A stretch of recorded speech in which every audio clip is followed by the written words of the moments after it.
Log on and chat with Dr. Gentry, the man who wrote the book on turning your child into an A-plus student. And familiarity with other things. That's part of what's happening. That's part of the brain circuitry that's being laid from the very beginning.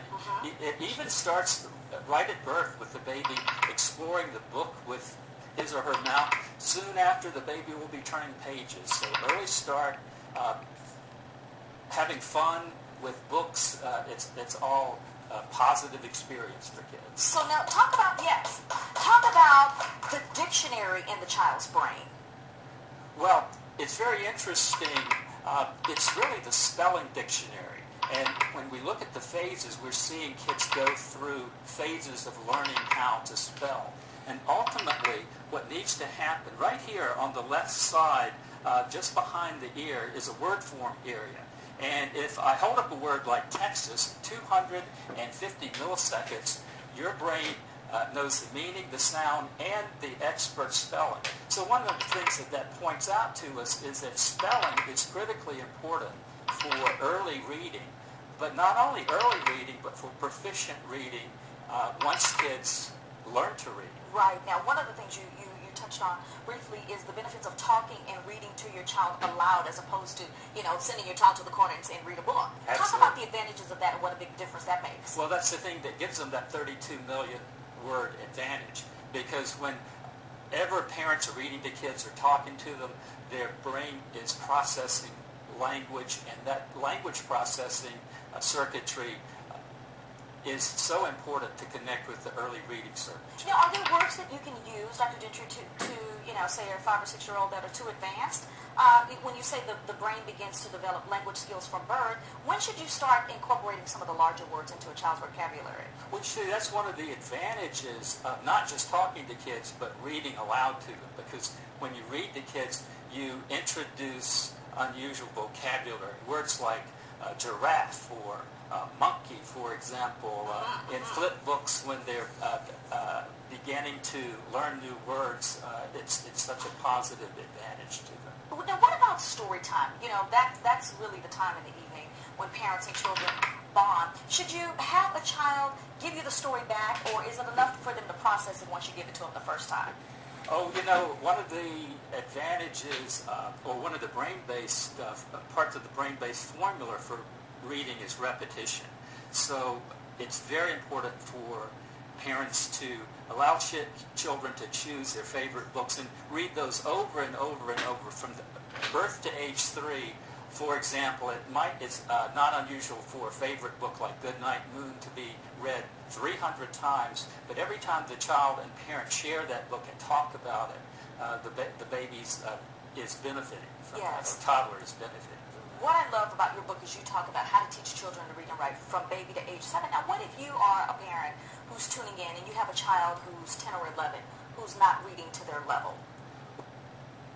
Well, one of the tips that I would give to parents is to look in the child's book bag and see if there's a spelling book in that book bag, because spelling has been given short shrift in American education, and it's so important for that area C of the brain, the dictionary in the brain, that we continue to teach spelling. There's an evolving and extended research base for the importance of spelling for proficient reading and writing. So it's not only important for the early development, but for the 11, 12, and 13-year-old as well. And yes. And one of the other things I want to ask before we go to commercial break is, how do you ensure that your child's curriculum at school is matching what you've tried to instill at home? How do you make sure you're both on the same wavelength? Well, I think it's very important for parents to monitor their child's progress and be on the team with the folks at school. So parents need to be engaged with what's happening. Fantastic, Dr. Gentry. You're not leaving us. Later in the show, we're going to tell you the 5 phases that will take your child from what Dr. Gentry likes to call a tadpole to a reading frog. The 5 absolutes that are going to help you develop children who are confident readers, smarter in class and doing better. Dr. Gentry, thank you for joining us. We'll see you later in the show. Sounds great. All right, well, coming up next, every woman's must-have book for must-have looks, the fashion finds you'll want for fall, after the break. be right back.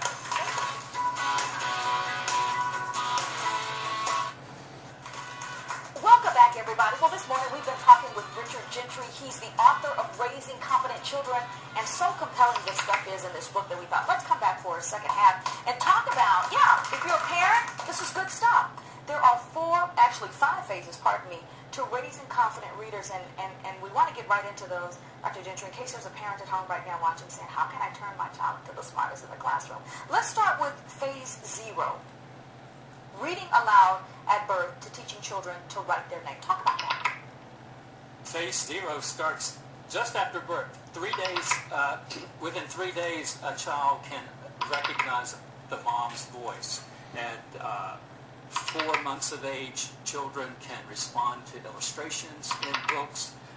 Children need to start pencil and paper activity. The early exploration, smearing food, or developing muscles for later drawing and handwriting. And by 3 years of age, between 2 and 3, when children can actually write their name, they've really made reached an incredible milestone in terms of early literacy. Okay, which brings us to phase 1, which you say time for ABCs. ABCs is a great time because it's not just reciting the ABCs, but there's a lot more to be gained from them.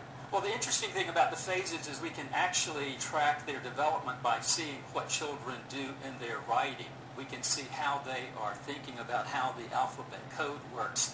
And at phase 1, after they've learned to write their name, it's very interesting. They pretend to write things like a grocery list, but they don't yet recognize that letters correspond to sounds. Gotcha. So they'll have a grocery list, but you won't be able to read it because it'll be random. It'll look like random letters. Gotcha, which brings us to phase 2, which is mapping letters to sounds. Mapping letters to sounds, and the first letters that they generally map are the beginning sounds, or prominent sounds, beginning and ending sounds. So you might see a picture of Humpty Dumpty, and the spelling might look something like HMP, DMT. Gotcha. Phase 3 is spelling with a letter for each sound. I see how this is all kind of woven in together. Absolutely. Spelling for a letter for each sound is a huge, a giant step forward, because for the first time you can read the child's writing.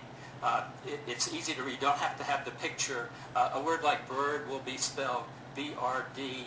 A word, or they might write "Are you deaf?" as R-U-D-F. But you can read that. And you could actually read it. And phase 4, the final phase, from chunking to chapter books. Well, the problem with a letter for sound is that English doesn't work that way. So ultimately what has to happen is children move to the chunking phase.